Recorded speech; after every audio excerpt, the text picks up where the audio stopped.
చాలామందికి భుజాలు కంప్లైంట్లు వస్తున్నాయి బ్లౌజ్వి.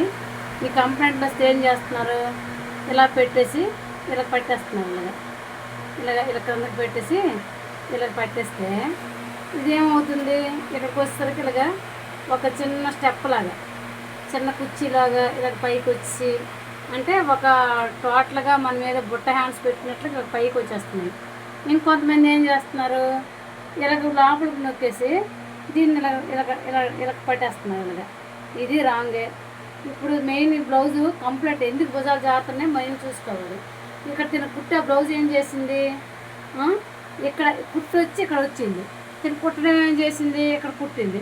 ఈ కుట్టు అనేది ఇక్కడ రావాలి. ఇక్కడ రావాలంటే ఇలా ఇలా ఇలా కుట్టాలి. తను ఇలా కుట్టాలంటే ఎంత పావించి ముందుకు వచ్చింది.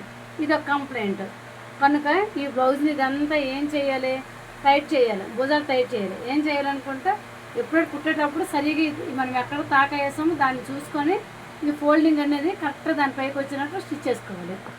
ఇది రాంగ్ అయిపోవడం వల్ల ఈ బ్లౌజు భుజాలు చదువుతున్నాయని చెప్పి కంప్లైంట్ అయ్యి చివరికి మళ్ళీ వచ్చింది, మళ్ళీ మిషన్ దగ్గరికి వచ్చింది. అందుకు ఇక్కడ ఒక తాడు వేసుకున్నాను నేను. ఈ తాడుకి ఈ ఉక్స్ అనేది తోపిస్తే ఇలా మనం పెట్టించుకుంటే భుజాలు జారవు, మనకి జాకెట్ కూడా చాలా ఫిట్గా ఉంటుంది, షేపులు కూడా నీట్గా ఉంటాయి. మనం దీనికి బదులుగా దీనికి పెట్టించుకుంటే చాలు. అలాగే నడుము కంప్లైంట్ ఎలాగ వస్తుంది, టైట్ చేయడానికి ఎలాగ 1 ఇంచుకి ఎలాగేస్తున్నామో తాడు ఎలాగేస్తున్నామో అలాగే ఈ భుజాలు జారిపోయిన దానికి కూడా పైన ఈ ఫిల్డ్ దగ్గర 1 ఇంచుకి ఒక తాడు వేసుకుంటే చాలా బాగుంటుంది. ఇది కుట్టేటప్పుడు ఇది కూడా ఒకసారి కుట్టి ట్రై చేయండి ఫ్రెండ్స్.